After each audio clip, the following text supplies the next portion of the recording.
Ассалаумағалейкум спортсүйер қауым, қалайсыздар? Сәлем бірге Азамат. Шамамен 2 аптаға созылған үзілістен соң біз қайта оралып жатырмыз. Және бүгін біз футзал жайлы сөз қозғайтын боламыз. Қазақстан құрамасы Өзбекстан елінде футзалдан өтіп жатқан әлем чемпионатындағы топтық кезеңді аяқтап, плей-оффке жолдама алды. Бүгінгі видеода біз футзалдан Қазақстан ұлттық құрамы жайлы айтатын боламыз. Топтық кезеңдегі ойындарға тоқталып, плей-оффта қай құраммен кездесуіміз мүмкін деген сұраққа жауап беретін боламын. Сонымен қатар, осы әлем чемпионатына қысқаша шолу жасап, тағы кімдер топтық кезеңнен өтіп, жақын болашақта Қазақстан құрамасына қарсы шығуы мүмкін деген сұрақтарға жауап беретін боламын. Қысқасы, айтатын әңгіме көп. Сондықтан ұзаққа созбай кеттік.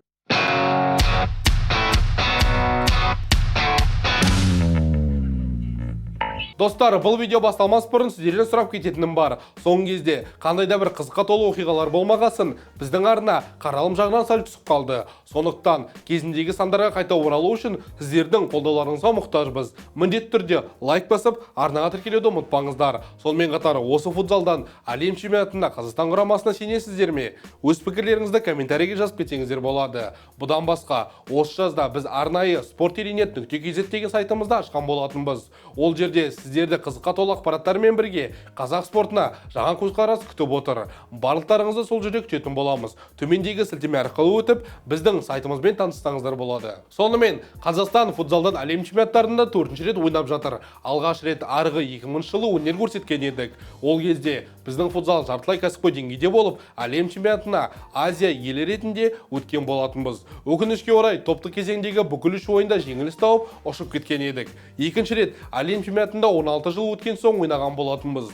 2016 жылы Қазақстан Колумбия жеріне барып, Европа чемпионатының қола жүлдегері ретінде барған еді. Жалпы ұзаққа баруымызға болатын еді, бірақ өкінішке орай жолымыз болмай қалды. Топтық кезеңде тек болашақ чемпиондар Аргентинадан жеңіліс таптық, ал плей-офф кезеңінің бірінші айналымында Европа чемпиондары Испаниядан жеңіліс тауып, елге қайтқан едік. Ал үшінші мүмкіндік біздің құрама үшін керемет болуы мүмкін еді. Сәл кішкентай ғана жетпей қалды.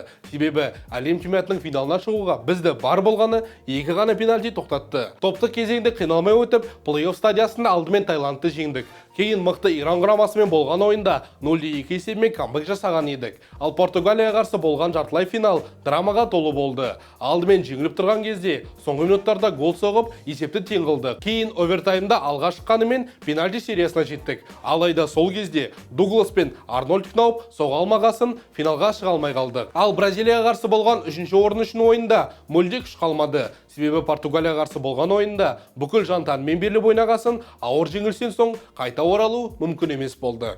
Және де міне 4-ші мундиаль. Бұл әлем чемпионатынан Қазақстан ең бірінші команда болып өткен еді. Іріктеу 2 сатыдан тұрған еді. Алдымен біз Словения мен Черногорияны жеңіп кеттік. Кейін Нидерланда, Румыния және Азербайжан құрамаларымен кездесіп, 9 ойында 1-1 рет жеңілмей, іріктеу ойындарын керемет өттік. Сонымен, осы әлем чемпионатында Қазақстан Д группасына түсіп, Испания, Жаңа Зеландия және де Ливия құрамаларымен кездескен еді. Қалай 2 топ құрама 1 топқа түсті деген сұрақ пайда болған шығар. Айтып берейін. Біздің құрама жерме бойынша бірінші корзинада болуы керек еді.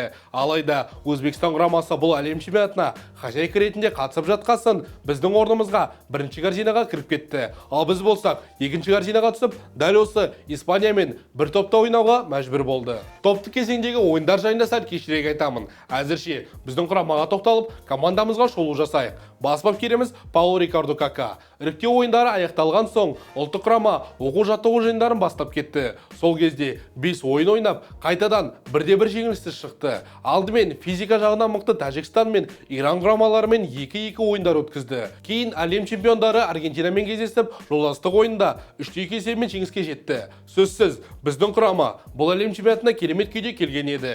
Жалпы құрамаға 14 ойыншы шақырылды. Алғаш рет үлкен турнирге Абдирасил Абдыманапұлы, Жахангир Рашид, Ақжол Дәрібай және де Ринат Төреғазиндер шақырылған болатын. Ал қалған ойыншыларды өздеріңізде білетін шығарсыздар. Қақпашы және де команданың капитаны Игита. Осы жылы Қайрат сапындағы соңғы маусымын өткізіп, Семей командасына ауысқан болатын. Команданың тағы да бір лидері Дуглас та командасын ауыстырып үлгерді. Ендігі жолы Сауд Арабиясында өнер көрсететін болады. Жалпы Дуглас клубта керемет ойнап, құрамаға жақсы күйінде келді.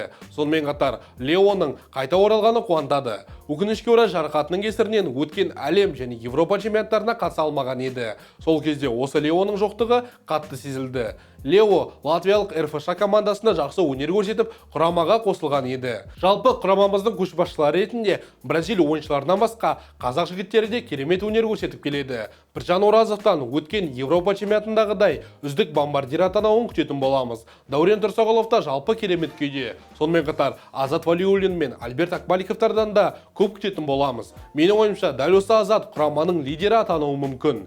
Біздің құрамамыздың басты ойыншылары Тайнан мен Эдсон өкінішке орай бұл әлем чемпионатына қатыса алмайды. Сіздер сұрауларыңыз мүмкін, неге деп қазір айтып беремін. FIFA-ның заңына сай натурализованный, яғни тілім дұрыс келмейді, натурализациядан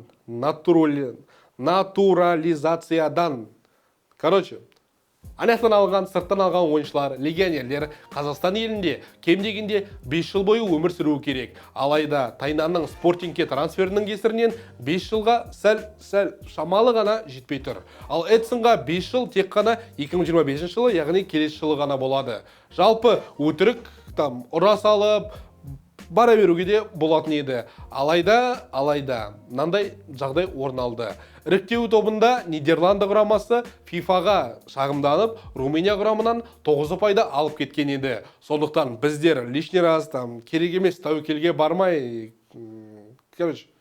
көп сөз керек емес, лишний раз қиналып керек емес деп, осы әлем чемпионатын оларсыз ойнауды жөн көрдік. Ал енді Қазақстан құрамының әлем чемпионатындағы ойындары жайлы сөз қозғайық. Ең алдымен Қазақстан Андижан қаласында Испаниямен кездесіп Д тобын ашқан болатын. Және де осы жерде айтып кететін зат бар. Андижан қаласындағы өзбек бауырларымыз және де сол жерге барған қазақ жігіттер, сіздерге мыңда бір алғыс. Рахмет жігіттер. Ана жердегі поддержканы көріп, мен мына жерде өзім неге бармадым деген, неге мен оларға жерге қосылмадым, неге жетпедім деген ойлар пайда болды. Сондықтан жігіттер, красавчиктер, молодцы. Тек қана анау зига-зага емес, орысша, қазақша әдемі ән айтып, әдемі жүрсеңдер керемет болатын еді. Менің ойымша. Ол менің ойымша. Бәлкім плей-оффта менде қосылуы мүмкін шығар. Да? Мүмкін ба? Мүмкін. Солай, алғашқы ойынымызды Испанияға қарсы өткіздік. Және де ойынның 6 секундысында Біржан Оразов тарих жасап, ең тез голдың авторы атанған еді. Солай, Қазақстан құрамасы ойынды өз айтуымен жүргізіп, тағы да гол соғуға дайын екенін көрсетті. Алайда, құрып кеткен төреші біздің Дәурен Тұрсағұловқа қызыл қағазды көрсетіп, бүкіл ойынды сындырып тастады. Базар жоқ, ана жерде менің ойымша, фол болған шығар. Нарушение бар, как она есть. Бірақ қызыл қағаз көрсететіндей ондай жағдай болған жоқ менің ойымша. Себебі ана жерде базар жоқ, бірақ базар жоқ, ана жерде болды фол.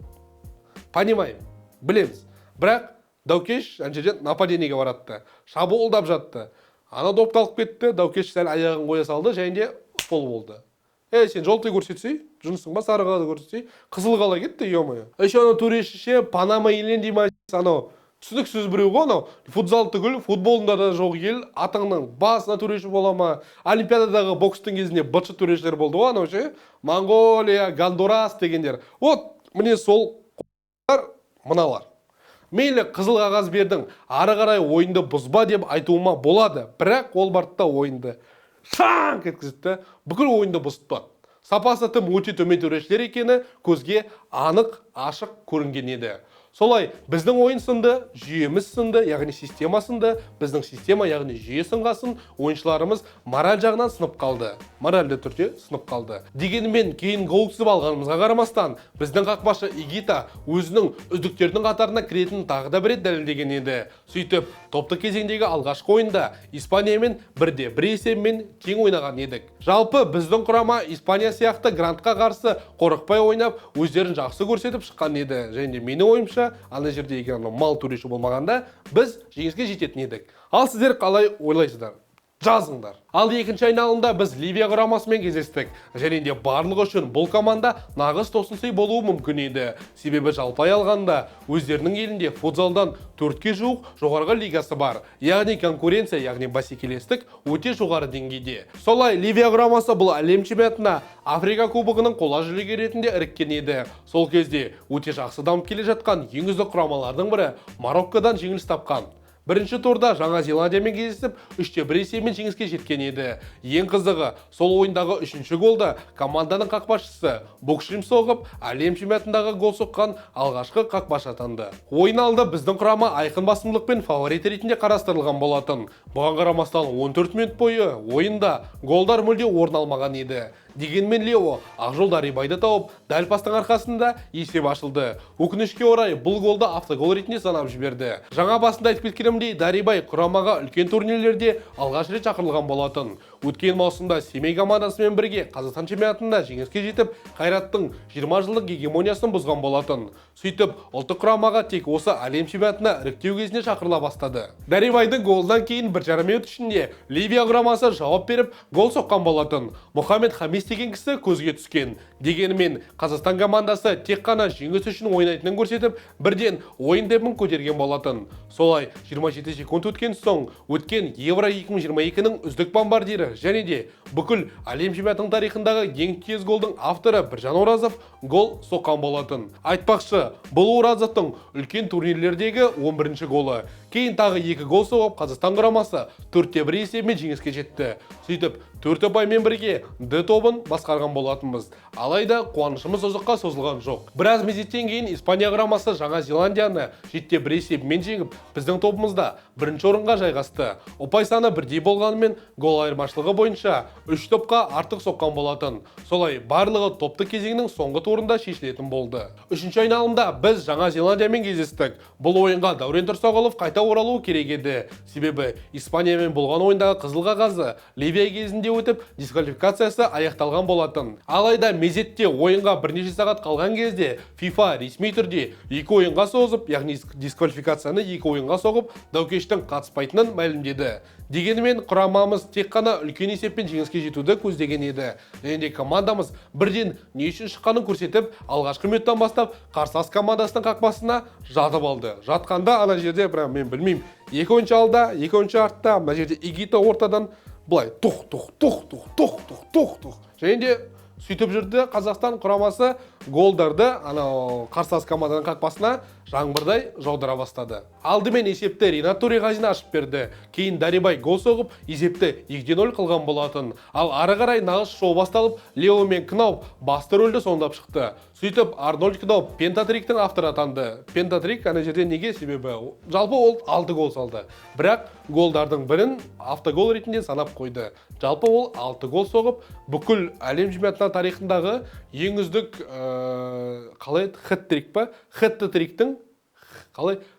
пентатриктің авторы атануы мүмкін еді. Ал Лео болса дубльмен көзге түсіп, 4 ассист берген болатын. Сөйтіп, 10-0 есебімен Қазақстан ұлттық құрамасы Жаңа Зеландияны жеңген еді. Бірақ өкінішке орай, өз қақпасына гол өткізіп алмай, Испанияны гол айырмашылығы бойынша қуып жетуді көздеген Лео ойын тәртібін бұзып, қызыл қағаз алған болатын. Сөйтіп, келесі ойынға қатыспай, Қазақстан құрамасына көмектесе алмайды. Бұған қарамастан арғы жақта Испания құрамасы Ливияны 8-0 есебімен ойсырата жеңген еді. Солай, тек қана бір голдың арқасында Испания топтық кезеңді бірінші орында аяқтап, плей-оффке жолдама алды. Ал біз болсақ, екінші орынды иеленіп, плей-офф кезеңінде Е группасының жеңімпазымен кездесетін боламыз. Бір ғана гол сондағы. Ол жерде Португалия айқын фаворит ретінде келе жатыр. Алайда жеңімпазды бүгін анықтайтын болады. Португалия Мароккомен ойнап, Е группасын кім басқарып шығады деген сұраққа жауап береді. Менің ойымша, бұл жерде сөзсіз Португалия шығу керек. Сондықтан бүгіннен бастап Рикардо Кака дәл осы Португалия құрамасына дайындығын бастап кетті деп ойлаймын. Жалпы португалиялықтар өткен мундиалға қарағанда осы жолы сәл осал сияқты. Себебі өткен жолы қызыл сойқандар секілді машина көп көзге түспейді. Е группасындағы алғашқы ойынында португалиялықтар Панама құрамасын 10-1 есебімен жеңген еді. Ал екінші айналымда Тәжікстанға қарсы шығып, ауыр ойында 3-2 есебімен жеңіске жетті. Сөйтіп, тап бүгін Мароккоға қарсы ойнап, Е тобының жеңімпазын анықтайтын болады. Менің ойымша, екі құрама да бұл ойынға максималды мотивацияға тойып алып, қолынан келгеннің барлығын жасайды. Себебі бірінші орынмен шықса, плей-офф сеткасы оңайлау көрінеді. Ең ауыр қарсыластар ретінде Қазақстан, Португалия егер шықса, және Аргентина көрінеді. Ал арғы сеткада Бразилия, Иран, Тәжікстан, Испания және Марокко. Сондықтан бәлкім екінші орынмен шыққанымызда жақсы шығар деп ойлаймын. Жалпы Португалия жайлы айтатын болсақ, көзге анық түсетін қандай да бір қауіпті ойыншы көрінбейді. келмейді. Бұл құрама бір жүйемен ойнап, тек нәтижені көздейтін салқын қанды команда. Өткен жылдары Рикардиньо атты ойыншы бүкіл Португалия құрамасын өзінің артынан алып жүретін. Ал осы жолы Рикардиньо Португалия сапында жоқ. Сондықтан бір ойыншыға бүкіл вниманиямызды, бүкіл көңілімізді бөліп жүрмей, бүкіл командаға қарсы ойнауға мүмкіндік бар. Жалпылай келе, менің ойымша, біз Португалияны жеңуімізге болады. Қолымыздан келеді деп ойлаймын. Аргентинаны 3-2 есебімен жеңдік, ал Испаниямен 1-1 есебімен тең ойнадық. Сондықтан Португалияны да жеңе аламыз деп ойлаймын. Эгита, Кнауп, Уразов, Дарибай сынды ойыншыларымыз керемет күйде. Ал Дугластың басты ойындарда қосылып, Тұрсағұловтың қайта оралатынын еске алсақ, барлығы жақсы болады деп ойлаймын. Өкінішке орай, қызыл қағаздың кесірінен Лео құрамамызға көмектесе алмайды. Бірақ бұның алдында да басқа турнирлерде біз Леосыз да ойнап ұзаққа барып жүргенбіз. Сондықтан бір ойыншыға зар болып қалған жоқпыз. Леосыз да танымыз атып, күніміз батар. Лео ойнамаса, оның орнынан басқа да қазақ жігіттері ойнайтын болады. Сондықтан Қазақстан құрамасына сенейік. Ал осымен біздің видео соңына дейін жетті. Қалай ойлайсыздар? Қазақстан құрамасы Португалияны жеңіп, әлем чемпионатына жеңіске жете ала ма? Комментарийге өз пікірлеріңізді жазып кетсеңіздер болады. Менің ойымша, біз Португалияны жеңіп, кем дегенде финалға дейін жете аламыз. Міндетті түрде лайк басып, арнаға тіркелуді ұмытпаңыздар. Себебі тек сіздердің қолдауларыңыздың арқасында біздің арнамыз жақсы дамып, видеолар сапасы көтеріліп, қазақ тіліндегі контент дамый бастайды. Сондықтан лайк, арнаға тіркелу және де комментарий. Сіздермен бірге болған Азамат, сау саламатта көріскенше, алға Қазақстан.